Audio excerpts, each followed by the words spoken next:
मैं एडवोकेट निशा, provincial president महिला विकास मंच।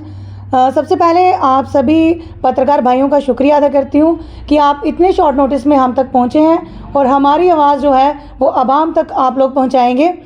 आज की प्रेस वार्ता का जो मुख्य उद्देश्य है वो हमारी महिला विकास मंच की तरफ से हम ये प्रेस वार्ता कर रहे हैं ताकि जो कठुआ में एक बेटी के साथ दुष्कर्म हुआ है, जो सामूहिक बलात्कार हुआ है, उस विषय पे मैं थोड़ी सी बात आप सभी पत्रकार भाइयों के माध्यम से जनता तक पहुंचाना चाहती हूं कि जैसे ही हमारे आप सबको पता है हमारे प्रधानमंत्री श्री नरेंद्र मोदी जी का नारा है बेटी पढ़ाओ बेटी बचाओ।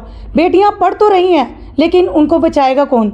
मेरी प्रधानमंत्री साहब से भी रिक्वेस्ट है, जितनी हमारी जो जम्मू की सरकार है उनसे भी गुजारिश है कि इस मसले को गंभीरता से लिया जाए और जो भी सुनने में आया है, जो भी एज़ पर जो रिसोर्सेज हैं, जहाँ एज़ पर जो भी उनकी इन्वेस्टिगेशन जो पुलिस की है, एक्यूज जो है वो दुबई तक पहुंच गया, एक जो उसमें से है वन ऑफ द कल्प्रिट जो है। और हमारी प्रशासन से और इन्वेस्टिगेटिंग एजेंसी से यही मांग रहेगी कि इस मसले को गंभीरता से लिया जाए और इस पे संज्ञान लिया जाए, क्योंकि अगर एक एग्जांपल सेट होती है जैसे जे.एंड.के में, क्योंकि पहले था बाहरली स्टेटों में ये सब होता था, लेकिन अब देखा जाए जे.एंड.के में भी ये चीज़ें आम हो रही हैं और कहीं ना कहीं जो इम्प्लीमेंटेशन ऑफ लॉ है वो अप्लाई नहीं होता। कानून तो बन गए हैं लेकिन इन्वेस्टिगेटिंग एजेंसी को भी चाहिए इस मसले को गंभीरता से लिया जाए।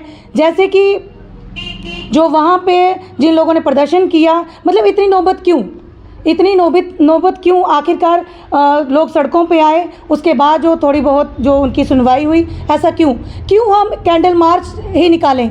जब एक बेटी एक बहन दुनिया से चली जाती है तो हम कैंडल मार्च तक निकालते हैं और इस मसले को हम इतना लाइटली ले रहे हैं। क्यों उस बेटी को हम उस अंजाम तक पहुंचा के उसके बाद सड़कों पे आए।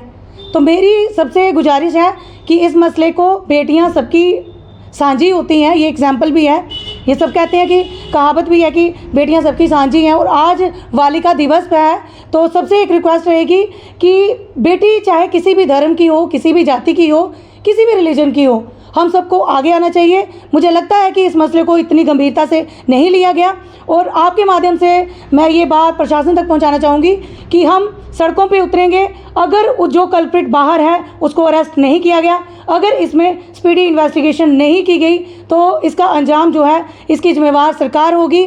और मैं एक बार यही कहना चाहूँगी कि जो उस बेटी है 14 साल की, जो कठुआ गैंगरेप केस हुआ है, उसमें जो है इस मसले को गंभीरता से लिया जाना चाहिए और इसमें प्रॉपर इन्वेस्टिगेशन होनी चाहिए। एक्यूज जो हैं वो जेल के अंदर जाने चाहिए और जो भी इसमें दोषी पाए जाते हैं उनको कड़ी से कड़ी सज़ा जो है, उम्र कैद की या फांसी की सज़ा इनको होनी चाहिए।